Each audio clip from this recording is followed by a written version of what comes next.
warahmatullahi wabarakatuh. Waalaikumsalam warahmatullahi wabarakatuh. Selamat siang, salam sejahtera bagi kita semua. Hari ini kita akan berbagi pemahaman dan penerapan budaya positif. Perkenalkan sebelumnya teman-teman. Saya Nuriska Ella Safitri dan saya Vincentia Dinowira, bisa dipanggil Pipin. Kami dapat materi ini dari pendidikan calon guru penggerak di modul 1.4 tentang budaya positif, dan kami akan mengimbaskan ke teman-teman di sekolah. Nah, hari ini kita akan belajar yang pertama tentang perubahan paradigma belajar, yang kedua disiplin positif dan nilai-nilai kebajikan universal, yang ketiga motivasi perilaku manusia, hukuman dan penghargaan, yang keempat kebutuhan dasar manusia dan dunia berkualitas, yang kelima restitusi, 5 posisi kontrol, yang keenam keyakinan kelas, dan yang terakhir restitusi yaitu segitiga restitusi. Selanjutnya akan dilanjutkan oleh Bu Vivin. Menurut teman-teman sekalian, sekolah bagaimana yang dicita-citakan oleh rekan-rekan sekalian? Sekolah yang nyaman atau yang seperti apa? Menurut gambaran Bapak Ibu sekalian, sekolah yang dicita-citakan yang seperti apa sih? Nyaman, menyenangkan, aman. Nah, ini ya, aman, nyaman, menyenangkan. Guru-gurunya kreatif. Ada lagi Bu?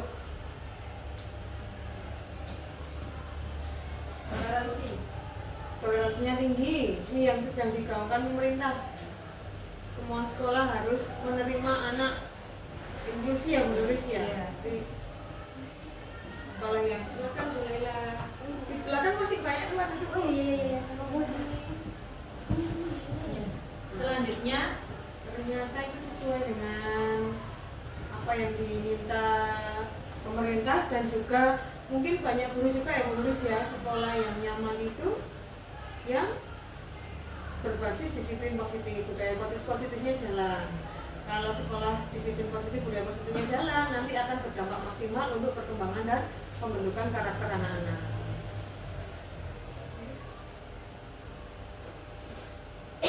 Nah, waktu itu kita sudah pernah dapat webinar ya Bapak Ibu, materi tentang paradigma belajar ya, mungkin masih ingat juga.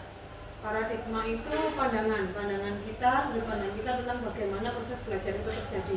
Kalau di paradigma yang lama, guru itu sebagai pusat belajar. Tapi kalau yang baru bagaimana? Paradigma belajar yang sekarang. Nah, benar sekali. Sesuai dengan filosofi pendidikannya Ki Hajar Dewantara ya. Student center atau pendidikan pembelajaran itu berpusat pada murid, untuk murid, untuk murid. berpihak pada murid. Bu Risma, selamat datang.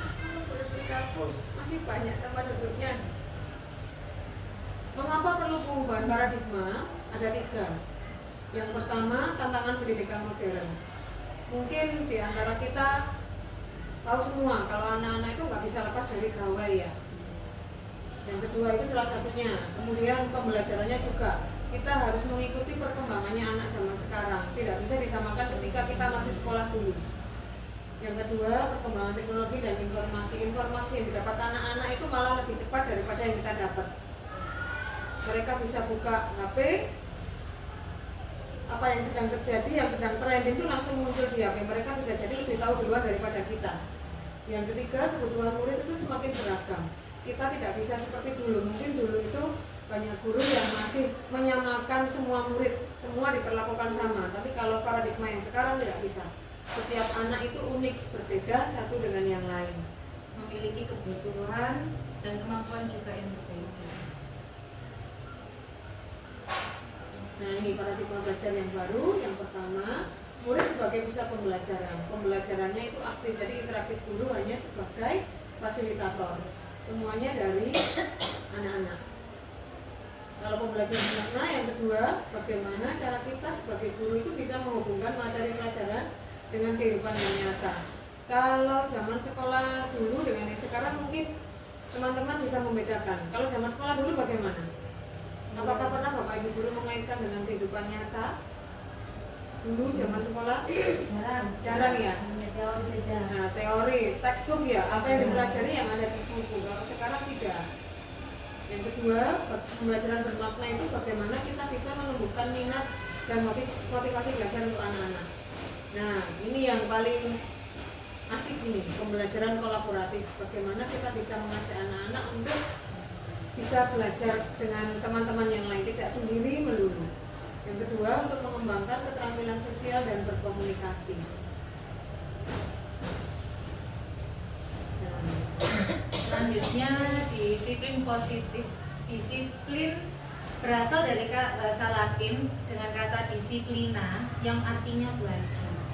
Jadi disiplin positif itu adalah bukan kita taat pada aturan, itu namanya disiplin, bukan, tapi belajar kontrol diri dengan menggali potensi diri kita sendiri agar mencapai tujuan mulia, yaitu menjadi seseorang yang diri kita inginkan berdasarkan nilai-nilai yang kita yakini atau kita hargai. Nah, konsep dasar disiplin positif ini ada hukuman versus konsekuensi. Yang kedua, pemuatan positif. Yang ketiga, empati dan komunikasi. Yang keempat, pemberian pilihan. Dan yang terakhir, yang kelima, keterampilan sosial dan emosional. Tujuan disiplin positif ini untuk apa saja sih sebenarnya? Yang pertama itu membentuk karakter sesuai yang dicita-citakan oleh Bapak Pendidikan Ki Hajar Dewantara, yaitu membantu individu mengembangkan nilai-nilai positif seperti kejujuran, tanggung jawab, dan rasa hormat. Yang kedua, meningkatkan motivasi intrinsik, yaitu motivasi yang muncul dari dalam dirinya siswa, bukan karena ada paksaan atau karena ada keinginan dari luar, tapi dari diri siswa sendiri. Yang ketiga, membangun hubungan yang positif, yaitu membangun hubungan saling percaya dan saling menghormati dengan orang tua maupun guru. Yang keempat, meningkatkan kemampuan pemecahan masalah. Jadi membantu siswa untuk belajar menghadapi masalah dan mencari solusi dari permasalahannya. Nah, nilai-nilai kebajikan. Nilai-nilai kebajikan itu adalah sifat-sifat positif manusia yang merupakan tujuan mulia yang ingin dicapai setiap individu.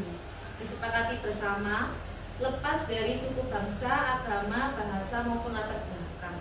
Ada 3 teori yang sering kita dengar ini yang profil pelajar Pancasila yang menjadi tujuan pendidikan saat ini, yaitu beriman, bertakwa kepada Tuhan Yang Maha Esa dan berakhlak mulia, berkebinekaan global, mandiri, gotong royong, berpikir kritis dan kreatif. Menurut Ibu Primary Years Program, toleransi, rasa hormat, integritas, mandiri, menghargai, antusias, empati, keingintahuan, kreativitas, kerjasama, percaya diri, dan komitmen. Dan keterampilan hidup atau life skill, yaitu dapat dipercaya, lurus hati, pendengar yang aktif, tidak merendahkan orang lain, dan memberikan yang terbaik buat diri. Jadi ini itu nilai-nilai kebajikan yang harus ada dalam diri murid yang kita impikan. Nah, teori motivasi perilaku manusia. Sebenarnya teori perilaku itu kan kita tidak bisa menyetir siswa untuk berperilaku. Perilaku itu muncul atas keinginan murid itu sendiri kan. Jadi kita tidak bisa menyetir mereka untuk berperilaku sesuai yang kita inginkan. Nah, tapi kita bisa melakukan dengan cara-cara untuk menumbuhkan motivasi intrinsik, motivasi yang ada dalam diri siswa yang bisa dikembangkan oleh siswa itu.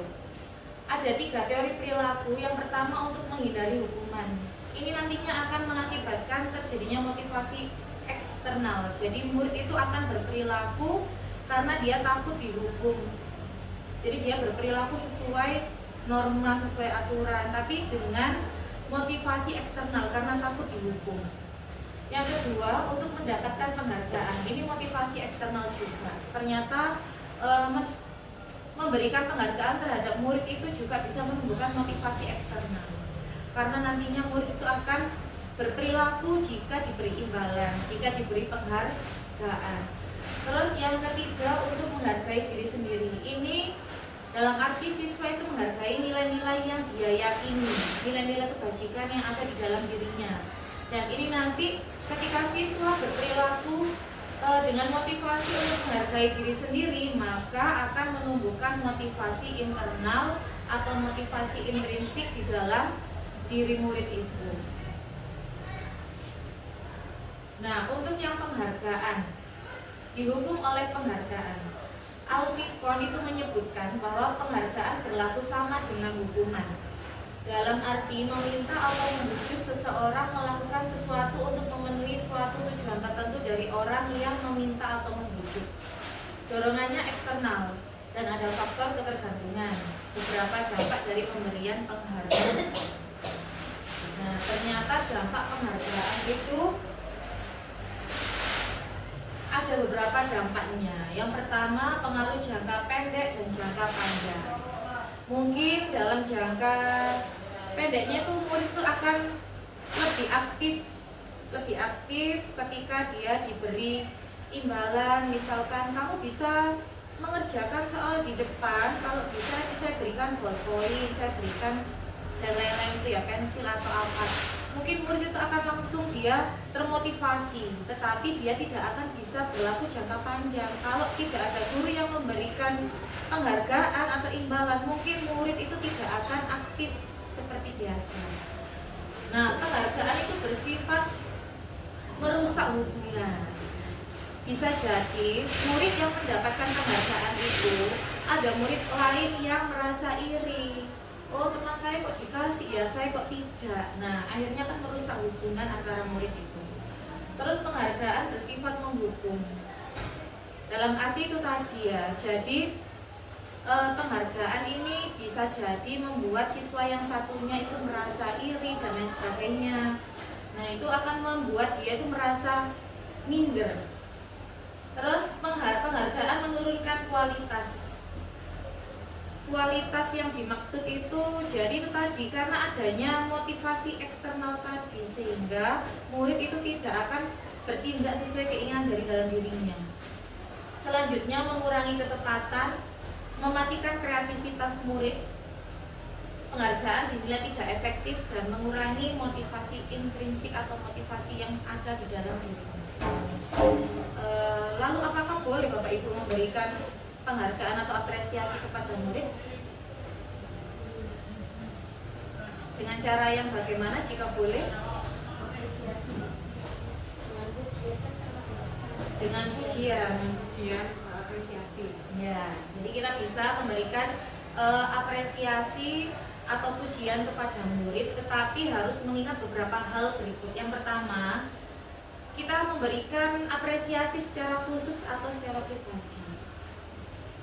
Yang kedua, memberikan pengakuan kepada semua murid, apresiasi kepada semua murid secara bergantian. Karena kan kita meyakini bahwa siswa itu adalah individu yang unik. Setiap murid itu memiliki kemampuan yang berbeda-beda, potensi yang berbeda juga. Jadi kita bisa memberikan pengakuan atau apresiasi kepada murid secara bergantian. Terus selanjutnya, memberikan apresiasi itu secara konsisten. Jadi fokusnya itu fokus pada prosesnya. Nah, ini contoh-contoh apresiasi kebajikan yang bisa kita terapkan. Untuk pembukanya kemarin saya memperhatikan rasa empatimu besar sekali, itu nilai kebajikannya. Nah, situasinya baru kita lanjutkan. Pada saat menolong murid baru di kelas kita, misalkan seperti itu sudah termasuk apresiasi. Terus contoh yang lain, saya menghargai kepedulianmu. Kepedulian itu berarti nilai kebajikan yang sudah dilakukan murid itu tadi. Pada saat kamu membantu teman-temanmu di tugas kelompok, itu yang situasinya. Dan yang ketiga, terima kasih untuk rasa tanggung jawabmu pada saat kamu memungut kertas-kertas yang berserakan di lantai. Itu contoh-contoh apresiasi yang bisa kita berikan kepada murid tanpa harus memberikan imbalan. Dan kebetulan kami berdua sudah melaksanakan yang ternyata berdampak anak-anak. Jadi mereka melakukan sesuatu itu tidak mengharapkan imbalan. Nah, jadi langsung dengan kesadaran diri. Selanjutnya, apa bedanya hukuman, konsekuensi, dan restitusi? Nah, jika hukuman itu tidak terencana atau tiba-tiba, murid tidak tahu apa yang akan terjadi atau tidak dilibatkan dalam pemberian hukuman. Jadi hanya satu arah, hanya guru saja yang menghukum. Nah, bersifat satu arah dan hukumannya bisa berupa hukuman fisik maupun psikis. Contohnya, ketika ada anak yang terlambat, saya menyuruh anak tersebut untuk berlari keliling lapangan atau push up, itu termasuk hukuman fisik. Nah, terus selanjutnya konsekuensi. Konsekuensi itu terencana atau disepakati sesuai peraturan. Murid tetap dibuat tidak nyaman. Sikap guru selalu memonitor murid. Contohnya misalkan konsekuensi siswa yang tidak mengerjakan tugas dengan tepat waktu, maka akan mendapatkan tugas tambahan. Nah, itu konsekuensi. Karena sudah diberitahu atau terencana disepakati di awal. Jadi ketika memberikan tugas tadi, guru itu memberitahu konsekuensi jika kamu tidak mengerjakan tugas, maka tugasmu akan saya tambah. Itu konsekuensi yang diberikan guru. Nah, ketika murid tidak mengerjakan tugas, maka akan otomatis siswa tersebut melaksanakan konsekuensi yang telah diberikan oleh guru tadi. Selanjutnya yang terakhir restitusi, yaitu proses menciptakan kondisi bagi murid untuk memperbaiki kesalahan. Prosesnya kolaboratif yang mengajarkan murid untuk mencari solusi sendiri dari permasalahan yang telah atau perbuatan yang telah mereka perbuat. Nah, nanti akan kita bahas lebih lanjut di slide selanjutnya. Selanjutnya keyakinan kelas. Mungkin sudah tidak asing lagi ya tentang keyakinan kelas. Ada di antara teman-teman yang sudah membuat keyakinan kelas, terutama sebagai wali kelas. Mulailah sudah membuat keyakinan kelas. Sudah. Jadi keyakinan kelas ini paling enak itu dibuat di awal semester ya di Indonesia.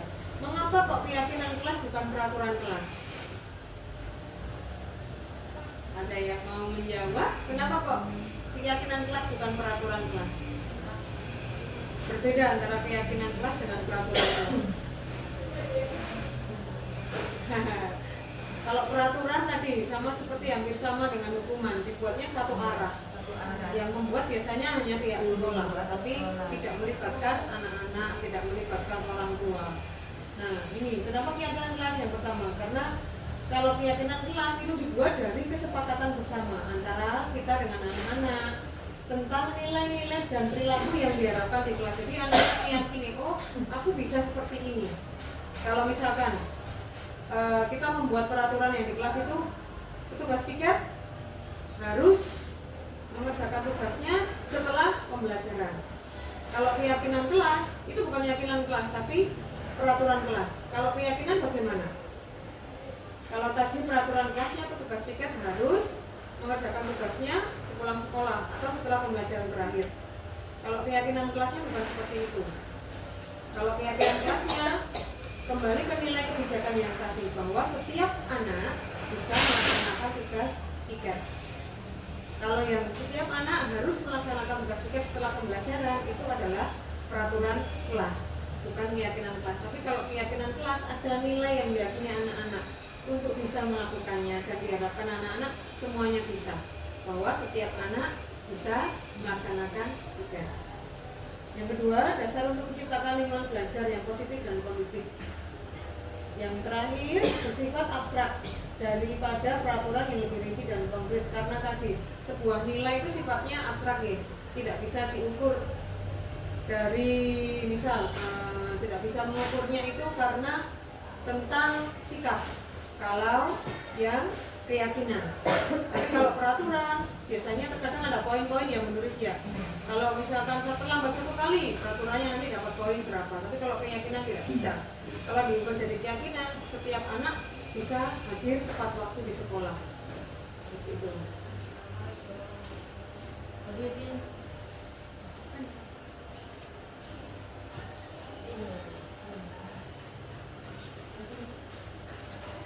keyakinan kelas itu penting? Yang pertama, memberikan rasa aman dan nyaman bagi anak-anak. Karena tadi mereka yakin bahwa mereka bisa menjalankan nilai-nilai yang diharapkan bersama. Yang kedua, meningkatkan rasa tanggung jawab murid. Kenapa? Karena mereka tadi sudah sepakat di awal. Dari kesepakatan, mereka percaya bahwa mereka bisa menjalankannya. Mereka sepakat punya nilai-nilai yang ingin dicapai bersama. Yang ketiga, memudahkan pengelolaan kelas. Jadi, sebagai wali kelas atau bapak ibu guru yang mengajar di kelas, sudah tidak usah pusing-pusing lagi misal ada kelas yang kotor. Ketika bapak ibu guru berkata, kenapa kok kelasnya masih kotor, tanpa harus diminta, kalau mereka sudah meyakini nilai-nilai yang sudah disepakati bersama, mereka akan mengambil sapu dan menyapu sendiri tanpa perlu si A silakan piket karena kamu piket hari ini kelasnya masih kotor. Jadi mereka sudah bertanggung jawab, bisa memerintah diri mereka sendiri. Kalau peraturan kelas mungkin mereka masih akan diperintah. Kalau sudah yakin dengan nilai yang disepakati bersama, mereka akan bergerak sendiri tanpa diperintah. Yang terakhir, membangun hubungan yang positif antara guru dan murid. Bagaimana langkah-langkah membuat keyakinan kelas? Yang pertama, tentunya kita harus melibatkan anak-anak. Kenapa harus melibatkan anak-anak? Karena mereka akan merasa memiliki yang menulis ya. Oh, aku membuat bersama-sama guruku. Berarti aku tidak hanya membuat peraturan yang dibuat guruku, aku membuat bersama-sama, disepakati bersama. Yang kedua, menggunakan bahasa yang sederhana dan mudah dipahami, jadi tidak terlalu panjang. Ketiga, membuat keyakinan kelas itu ya menggunakan bahasa yang positif. Contoh bahasa yang positif itu hindari menggunakan kata jangan, tidak. Yang terakhir, ya Bu, ya dilarang, jangan, tidak, dilarang. Yang terakhir, ketika kita sudah membuat keyakinan kelas, seharusnya sebaiknya dipajang di kelas. Kenapa? Untuk mengingatkan kembali pada anak dan memberi afirmasi positif ke anak-anak. Oh, aku bisa mencapai nilai seperti itu.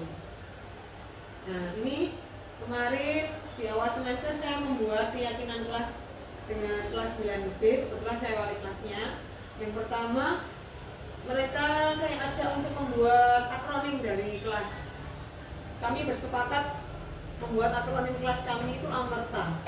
Mereka percaya bahwa Amerta itu arek 9B yang punya nilai-nilai kebajikan mandiri, kreatif, ramah, dan toleran.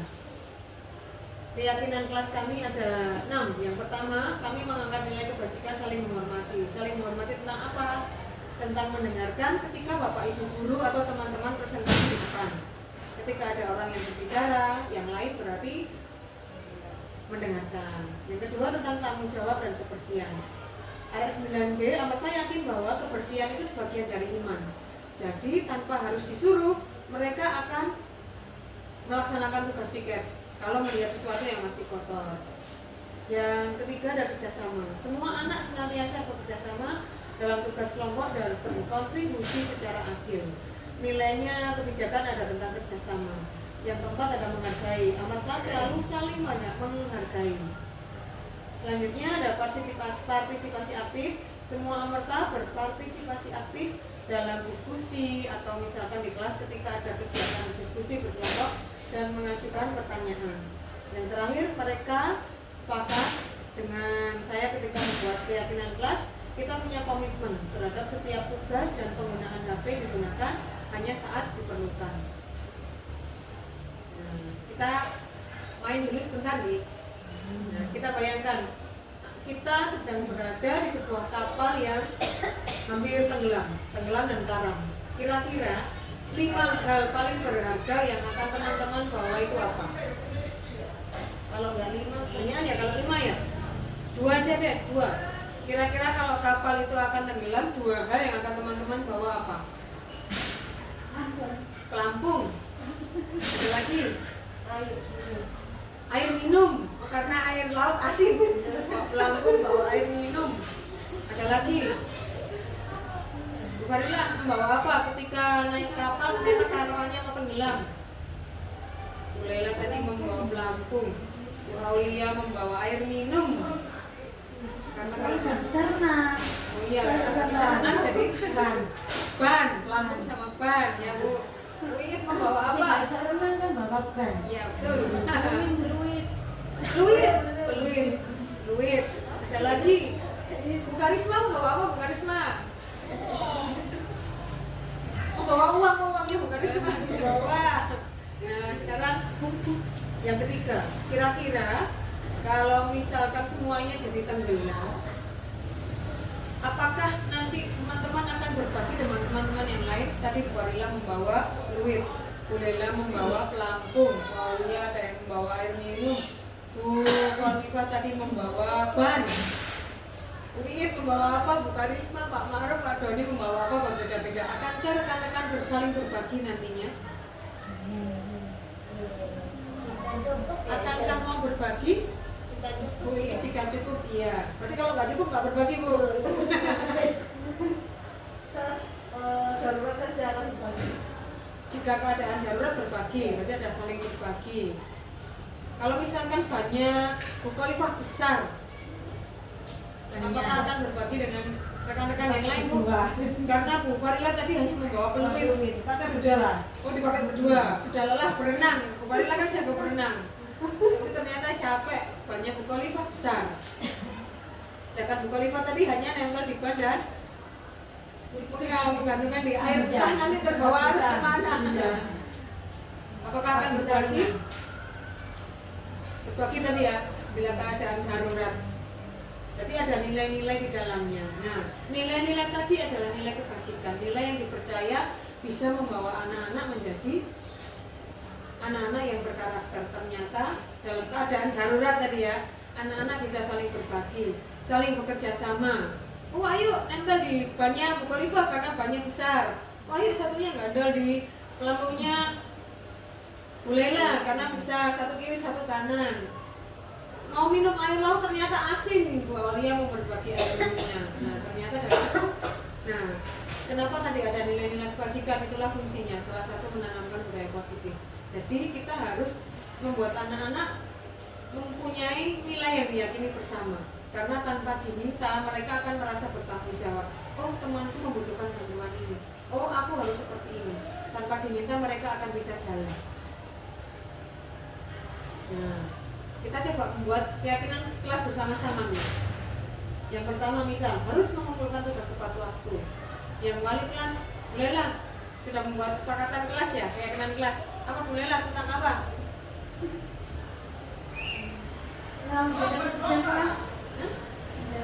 Menjaga kebersihan kelas. Kita tulis guring.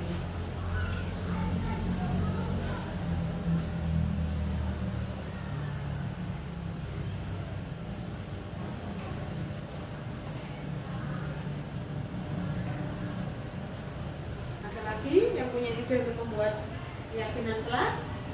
Harus menjaga kebersihan kelas. Kenyamanan kelas. Menjaga kenyamanan kelas.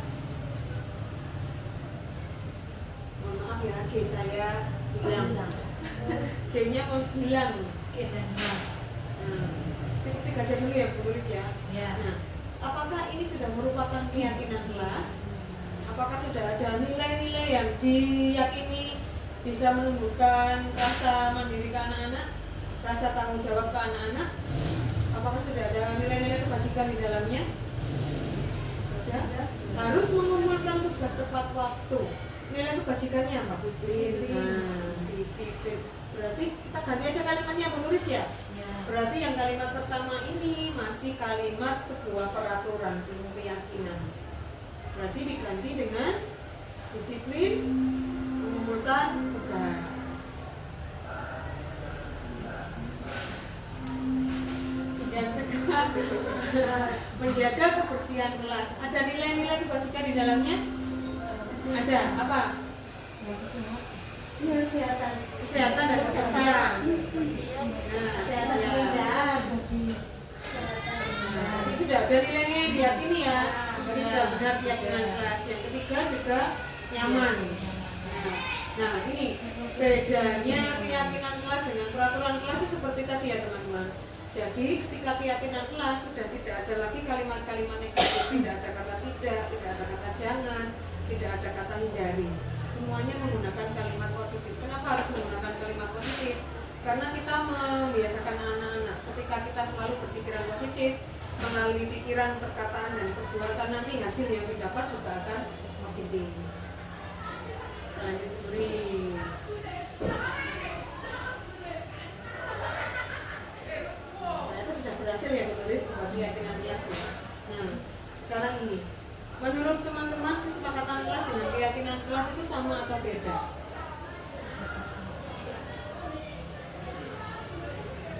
Dari contoh yang sudah kita buat sama-sama tadi, keyakinan kelas dan kesepakatan kelas itu sama atau berbeda?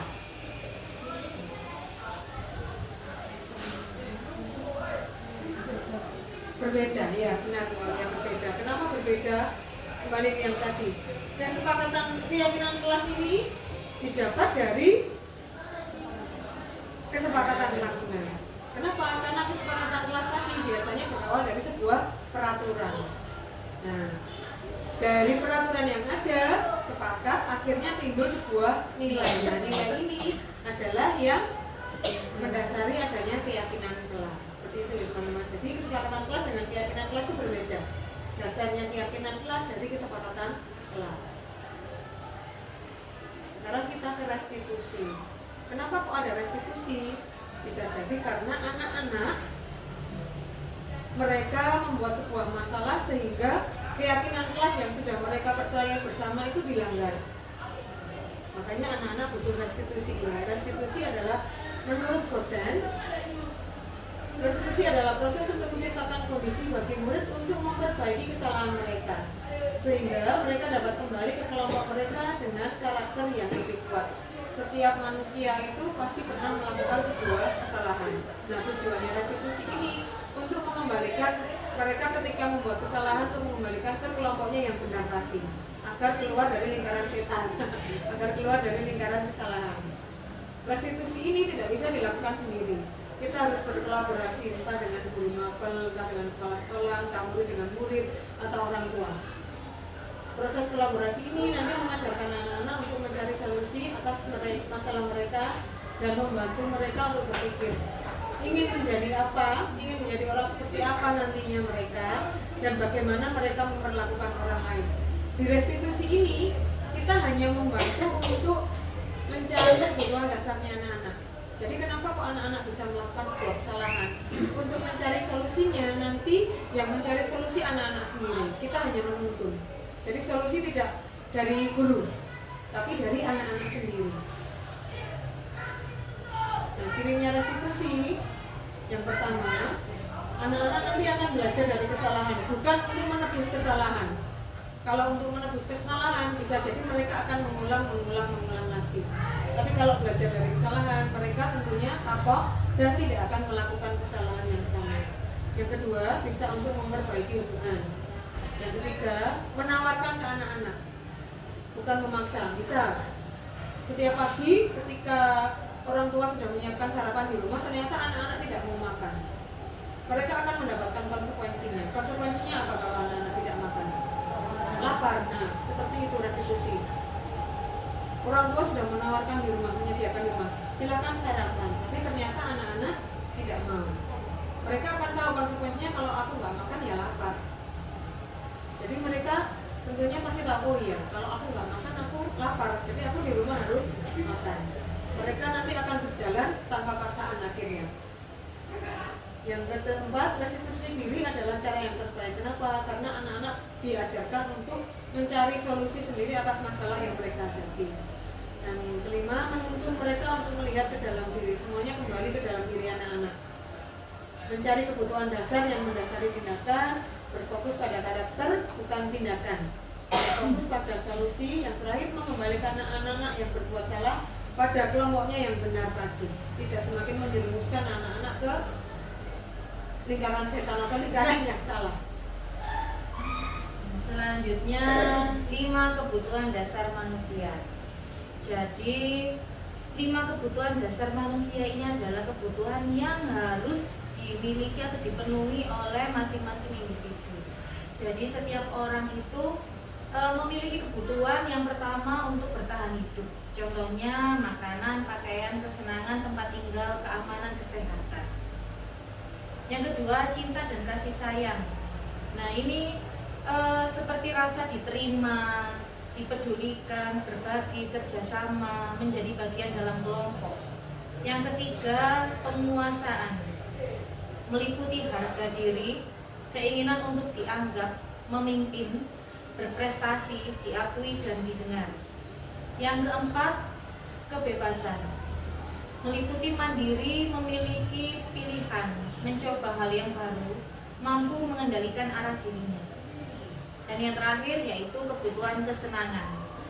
Contohnya seperti bermain, humor, antusiasme, tertawa. Nah, 5 kebutuhan dasar ini harus dipenuhi. Apabila salah satu kebutuhan dasar tidak terpenuhi, maka akan terjadi perilaku-perilaku yang mungkin perilaku yang menyimpang, yang bisa mendasari tindakannya itu karena dia membutuhkan kebutuhan ini yang belum terpenuhi itu tadi, mencari kebutuhannya yang belum terpenuhi. Dan kurangnya menulis ya, kalau saya pribadi 5 kebutuhan dasar ini kalau dalam pengalaman mengajar yang membuat anak-anak bermasalah ini, biasanya kita tidak bisa memfasilitasi semua anak yang uniknya macam-macam di kelas itu punya 5 kebutuhan dasar ini. Makanya semuanya diubah berpusat pada murid tadi yang menulis ya. Nah, jadi ini harus dipenuhi oleh masing-masing individu. Selanjutnya 5 posisi kontrol guru.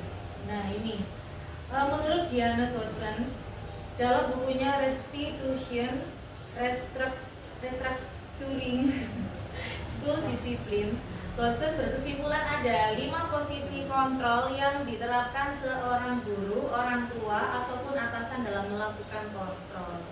Jadi 5 posisi kontrol ini, yang pertama adalah posisi penghukum, yang kedua pembuat merasa bersalah, yang ketiga teman, yang keempat pemantau, dan yang kelima manajer. Nah, untuk posisi kontrol sebagai penghukum, biasanya seorang penghukum bisa menggunakan hukuman fisik maupun verbal. Jadi guru yang memiliki posisi kontrol penghukum ini biasanya memberikan hukuman fisik atau verbal. Yang kedua, pembuat orang merasa bersalah. Biasanya guru akan bersuara lebih lembut. Yang ketiga, teman. Guru pada posisi ini tidak akan menyakiti murid, namun akan tetap berupaya mengontrol murid melalui persuasi. Jadi biasanya menggunakan bahasa-bahasa yang lebih akrab dengan murid. Yang keempat, monitor atau pemantau. Berarti mengawasi. Biasanya pemantau ini berdasarkan data. Jadi contohnya, saya lihat kamu sering terlambat. Sudah berapa kali terlambat? Kamu tahu konsekuensi yang harus kamu lakukan. Nah, itu biasanya di posisi pemantau.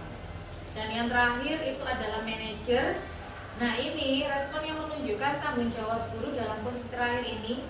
Manajer itu memiliki posisi dia itu akan mempersilahkan murid mempertanggungjawabkan perilakunya, mendukung murid agar dapat menemukan solusi atas permasalahannya sendiri. Jadi guru dan murid ini saling berkolaborasi. Ini nanti arahnya kalau ke posisi kontrol seorang manajer itu nanti bisa ke restitusi yang telah kita bahas sebelumnya. Nah, ada 5 posisi ini guru berbuat jika penghukum ya. Jika guru di posisi kontrol penghukum, guru berbuat itu akan menghardik, menunjuk-nunjuk, menyakiti, menyindir. Tapi berkatanya biasanya kalau kamu tidak melakukannya, awas ya, rasakan ya. Nah, tuh. Hasilnya nanti akan membuat murid memberontak dan cenderung mengulangi kesalahannya lagi. Terus selanjutnya, dunia berkualitasnya bagaimana? Murid akan meletakkan gurunya di luar dunia berkualitas. Selanjutnya, kalau membuat orang merasa bersalah, guru berbuat itu biasanya berceramah, mengatakan seharusnya ibu kecewa dan lain-lain. Guru berkata kamu seharusnya kamu tahu ibu ini sangat kecewa. Bagaimana kalau orang tuamu tahu? Nah, itu membuat merasa bersalah. Yang ketiga, sebagai teman, biasanya itu berkata, ayolah bantu ibu. Nah, seperti itu. Masa kamu tidak mau? Nah, nanti murid itu akan ketergantungan dan dia tidak akan memiliki rasa jawab. Jadi dia akan tergantung dengan gurunya yang bertindak sebagai temannya tadi. Yang keempat, posisi pemantau biasanya itu menghitung atau mengukur. Nah, guru biasanya berkata, peraturannya bagaimana, konsekuensinya apa. Nah, itu sebagai pemantau. Nantinya murid itu akan menyesuaikan diri. Jadi bila diawasi dia akan bertindak sesuai aturan. Tapi jika tidak diawasi maka murid itu akan bertindak yang sesuai dengan keinginannya yang tadi, yang menyimpang. Nah, biasanya ini menitik beratkan pada sanksi atau hadiah untuk dirinya. Itu kalau posisi pemantau. Nah, yang terakhir posisi manajer. Biasanya guru itu bersikap mengajukan pertanyaan-pertanyaan. Contohnya, apa yang kita yakini, apa yang bisa kamu kerjakan untuk memperbaiki masalah ini. Nah, ini nanti hasilnya akan bisa menguatkan pribadi murid karena murid terlibat langsung dalam pemecahan masalahnya untuk mencari solusinya tadi. Nah, nantinya murid itu akan bisa mengevaluasi dirinya dan bagaimana caranya untuk memperbaiki diri. Nanti murid itu akan mencari sendiri, mencari solusinya sendiri. Kita sebagai guru itu hanya menuntun saja, membantu murid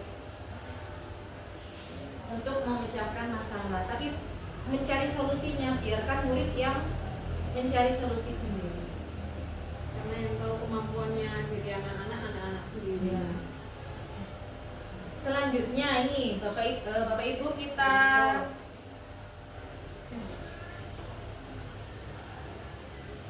amati ya, ini ada 5 masalah. Posisi kontrol apakah aku? Jika menulis istighfar sebanyak 500 kali berarti sebagai penghukum. Kamu sudah melanggar peraturan sekolah, kamu tahu konsekuensinya. Setelah upacara kamu beli atribut ke koperasi dan jangan diulang lagi. Gimana posisi apa? Terus pakai apa yang kedua? Kamu sudah melanggar peraturan sekolah, kamu tahu konsekuensinya. Setelah upacara, kamu beli atributnya ke koperasi dan jangan diulangi lagi. Posisi kontrol apakah itu? Penghukum, manajer, teman, pemantau, Membuat merasa bersalah. manajer, Gimana bolehlah? Iya, pemantau. Ayolah ikuti aturan sekolah, tolong bantu ibu sekali ini. Ya. Kamu sudah mengecewakan ibu. Bagaimana kalau orang tuamu tahu kamu berbuat seperti ini? Merasa Apa tadi? Iya, membuat merasa bersalah. Dan yang terakhir, apakah kamu tahu kesalahanmu? Kira-kira bagaimana kalau kamu memperbaiki kesalahanmu? Posisi apa ini yang terakhir? Manajer. Iya, sebagai manajer. Jadi sebaiknya kita sebagai guru dengan posisi apa ya teman-teman ya? Yang paling pas. manajer. Iya, harusnya kita menjadi guru dengan posisi kontrol sebagai manajer. Kita semua yang menulis. Iya. Mantap teman-teman, kita hebat. Selanjutnya segitiga restitusi. Nah, kita kembali ke segitiga restitusi. Ketika anak-anak mungkin mereka lupa dengan nilai yang sudah diyakini bersama, nilai kebajikannya, anak-anak akan menemui segitiga restitusi. Segitiga restitusi itu sebuah proses dialog yang dijalankan oleh guru agar dapat menghasilkan murid yang mandiri dan bertanggung jawab. Prosesnya ada 3. Yang pertama ada menstabilkan identitas. Jadi ketika anak-anak membuat kesalahan, yang pertama distabilkan dulu identitasnya. Untuk membuat anak yang merasa gagal karena berbuat salah menjadi positif terhadap dirinya. Yang kedua, kita memfasilitasi tindakan anak-anak untuk membantu anak-anak mengenali kebutuhan yang ingin dipenuhinya. 5 kebutuhan dasar yang belum dipenuhi oleh diri anak-anak yang membuat kesalahan itu apa sih? Nanti ketemu di validasi tindakan. Yang terakhir, yang ketiga, menanyakan keyakinan. Anak akan melihat kesalahannya dan dihubungkan dengan norma sosial dan nilai-nilai yang mendasari manusia berinteraksi dengan orang lain. Nah, ini adalah segitiga restitusi. Ada kebutuhan, 5 kebutuhan yang belum terpenuhi, makanya mereka melakukan sebuah kesalahan dan kesalahan itu berulang. Ketika kesalahan itu berulang, makanya butuh di segitiga restitusi, distabilkan dulu identitasnya.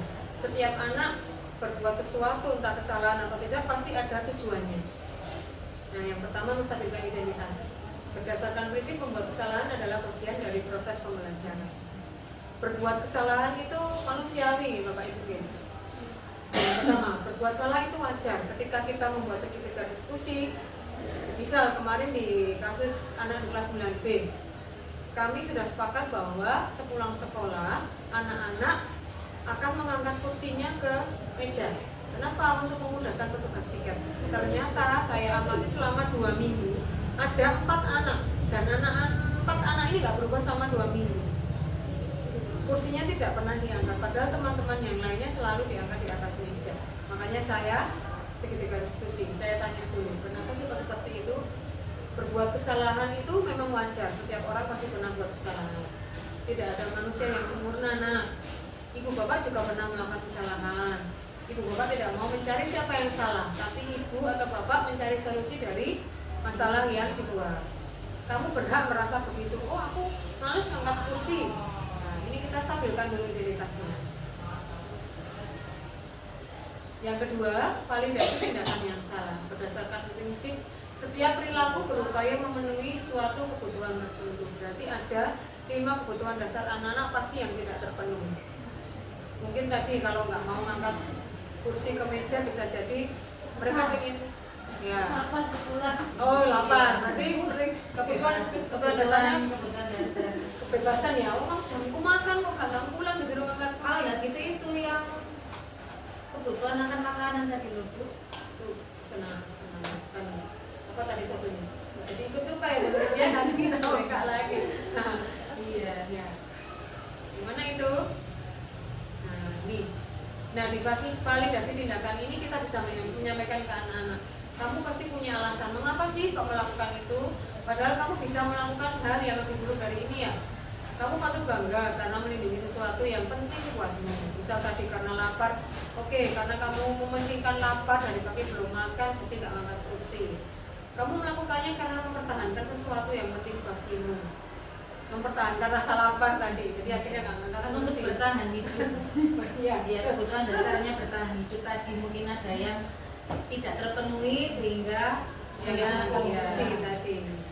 kupu pulang. Nah, yang terakhir adalah menanyakan keyakinan. Berdasarkan prinsip teori kontrol bahwa pada dasarnya anak-anak punya motivasi secara intrinsik. Intrinsik itu berarti berasal dari diri. Aku melakukan sesuatu tanpa diperintah orang lain. Kalau motivasi yang ekstrinsik tadi, melakukan sesuatu karena dari luar, karena tadi hadiah atau dan sebagainya. Kalimat apa yang bisa kita sampaikan ketika merestitusi? Yang pertama, kita ingatkan kembali lagi ke anak-anak. Kita sudah membuat keyakinan kelas. Keyakinan kelas kita apa? Terkait tadi kamu nggak mau ngangkat kursi. Kedua, nilai-nilai apa yang telah disepakati bersama? Oh, nilai tanggung jawabku, nilai kebersihan. Karena kalau kursi nggak diangkat, teman-teman nggak mau tiket. Bisa jadi seperti itu. Yang keempat, seperti apa gambaran sebuah kelas yang ideal menurut kamu? Kamu ingin menjadi orang yang seperti apa? Ini contoh-contoh kalimat yang bisa disampaikan ke anak-anak bagian menanyakan keyakinan segitiga restitusi. Ini contoh praktik segitiga restitusi yang sudah saya lakukan. Itu kemarin ada murid yang tidur terus di kelas, tidak mengerjakan tugas.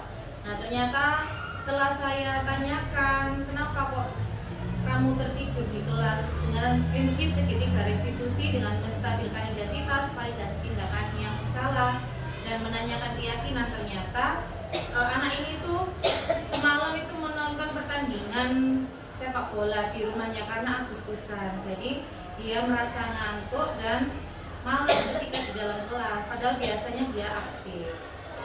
Nah, akhirnya dia mau bertanggung jawab berdasarkan nilai keyakinan yang telah diyakini. Dia bertanggung jawab untuk mengerjakan tugasnya yang tertinggal tadi.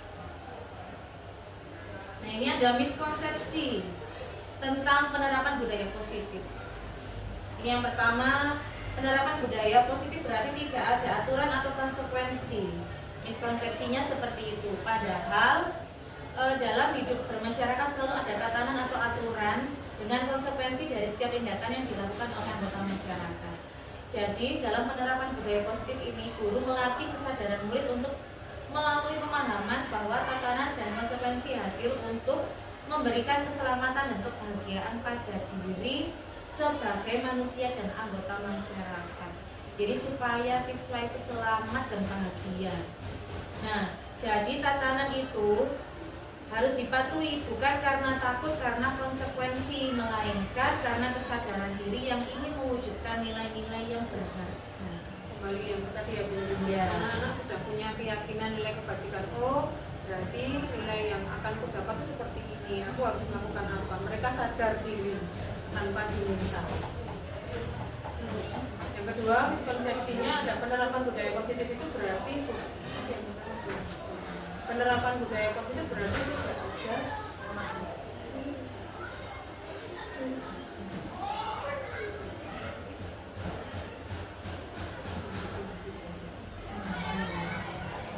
Ya sudah, kita merefleksi dulu Bapak Ibu untuk materi budaya positif ternyata sudah selesai. sebelumnya. Apakah ada pertanyaan? Barangkali ada pertanyaan? Ya Bu Iis. Ini tadi tiga apa? Aktivitas itu buat saya pertama berbeda ya, itu menarik sekali. Dan kita sudah beberapa kali praktekkan dengan bapak. Ada beberapa anak berbapak, tapi ada kalanya itu tidak berdampaknya hanya sementara. Makanya ada beberapa anak yang mengulang lagi untuk kesalahannya itu. Barangkali kita bagaimana ya mengatasi seperti itu? Karena kan anak berbeda-beda, pemahamannya berbeda-beda. Ada anak yang mungkin langsung sadar, oh ya Bu, saya harusnya begini. Ada anak orang sadar saat itu, tapi biasanya bukan itu seperti apa? Terima kasih Bu Iis. Saya kembali bertanya nih, apakah solusi yang didapat ketika segitiga restitusi itu datangnya dari anak-anak sendiri atau dari orang lain? Ya, dari dia sendiri. Cuma apa sih namanya, kita mengarahkan aja apa yang istilahnya solusi atau konsekuensi istilahnya seperti itu yang kamu tidak mengalami seperti itu ya. Dia sudah menentukan sendiri, tapi Saya mencoba menjawab pertanyaan dari Bu Iis. Segitiga restitusi itu kan berdasarkan keyakinan yang telah dibuat di kelas bersama antara guru dan murid. Nah, apakah murid yang melanggar atau melakukan perbuatan yang tidak sesuai, apakah itu sudah sesuai dengan keyakinan yang telah diperbuat yang telah disepakati bersama atau tidak? Jadi ketika membuat atau melakukan segitiga restitusi, sebelumnya kita harus membuat keyakinan dulu, keyakinan kelas bersama-sama dengan murid. Nah, jika murid melanggar keyakinan yang telah disepakati bersama, maka murid tersebut bisa diterapkan segitiga restitusi untuk mencari solusi dari permasalahannya itu tadi. Kalau masih berulang, bisa jadi memang mungkin dia membutuhkan motivasi eksternal ya Bu Iis ya. Butuh apresiasi mungkin. Nah, tadi 5 kebutuhan dasarnya harus dicari. Yang belum terpenuhi yang mana? Bisa jadi karena 5 kebutuhan dasarnya tidak terpenuhi, jadi solusi yang sudah dia sampaikan tadi tidak bisa dilaksanakan. Mungkin ada dari teman-teman yang menambahkan. Makanya mungkin yang paling susah kalau saya sendiri merasa sebagai guru mencari 5 kebutuhan dasar anak ini yang masih PR-nya besar. Karena dalam satu kelas tidak hanya satu anak, ada 32 anak yang berbeda-beda. Ya, dan biasanya juga mereka mengulangi kesalahan yang sama karena itu. Ada salah satu atau salah 5-5-nya kebutuhan dasar dari anak tidak terpenuhi. Barangkali ada lagi pertanyaan? Menyanggah atau menyampaikan sesuatu tentang ini? Sudah? Jadi, monggo kita berefleksi bersama. Bapak Ibu bisa scan barcode yang telah kami tampilkan di depan untuk mengisi Padlet.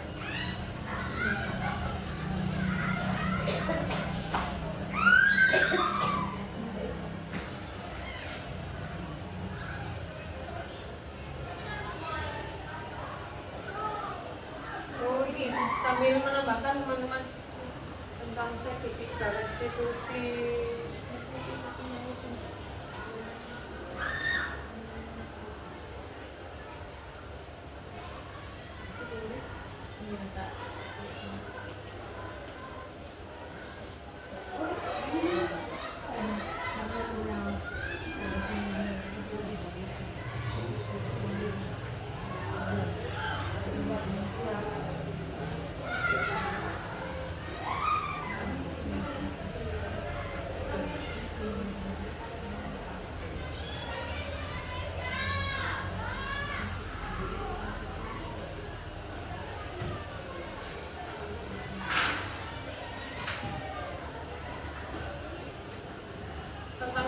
segitiga restitusi ini ada perilaku anak-anak atau kesalahan anak-anak yang tidak bisa diatasi dengan segitiga restitusi, yaitu ketika kesalahannya mengarah ke perbuatan kriminal. Jadi yang bisa diatasi oleh kebutuhan segitiga restitusi ini perbuatan anak-anak selain perbuatan kriminal. Misal perbuatan membunuh itu susah sekali diatasi dengan segitiga restitusi. Langsung saja di bawah pihak yang berwajib yang menulis ya. Ya. Khusus untuk yang perbuatan kriminal.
paling menarik, hukuman dan konsekuensi itu berbeda.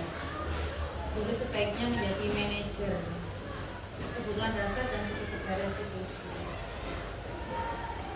Jadi ke penumbuhan budaya positif ini, Bapak Ibu, kita tidak bisa jalan sendiri-sendiri gitu. Kita harus bekerja sama. Jadi nggak hanya tugasnya guru, nggak hanya tugasnya wali kelas, nggak hanya tugasnya guru BK, tapi semuanya harus bekerja sama. Kolaborasi antara guru, murid, dan wali murid tentunya. Semua orang harus berkolaborasi.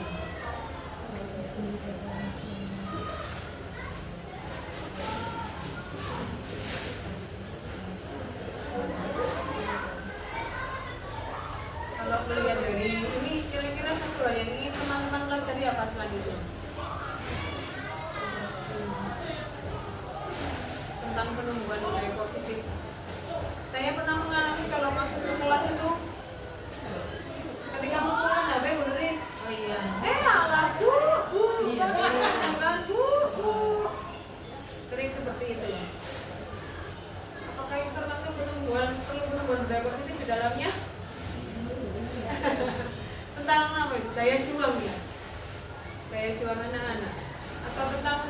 kebutuhan dasar menunda kepuasan. Iya, Kalau pegang HP sepertinya. kan mereka merasa puas ya, berdilai Kebebasan, kesenangan juga termasuk ya. Kenapa mikir di dalam kita? Nah, bagaimana dia menunda kesenangan tapi tetap punya nilai-nilai yang bisa diyakini biar nggak ketika mengumpulkan HP, alah guru. Tidak punya kesadaran untuk mengumpulkan hati sendiri, harus menunggu gurunya yang memerintahkan. Iya.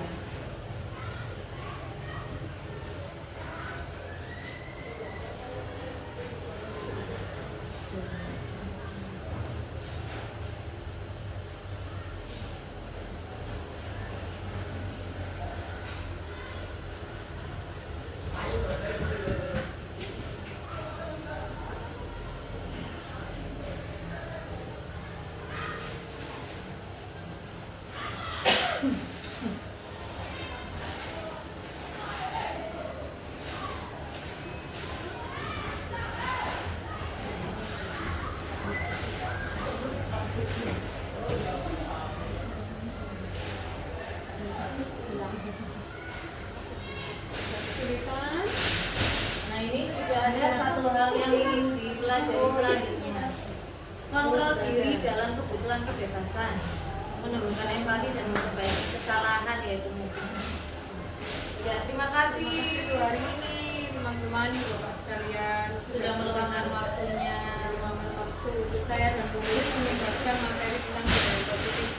Semoga kita tetap selalu berkolaborasi jalan sama-sama untuk menumbuhkan budaya positif ini. Di sekolah kita. Terima kasih. Terima kasih.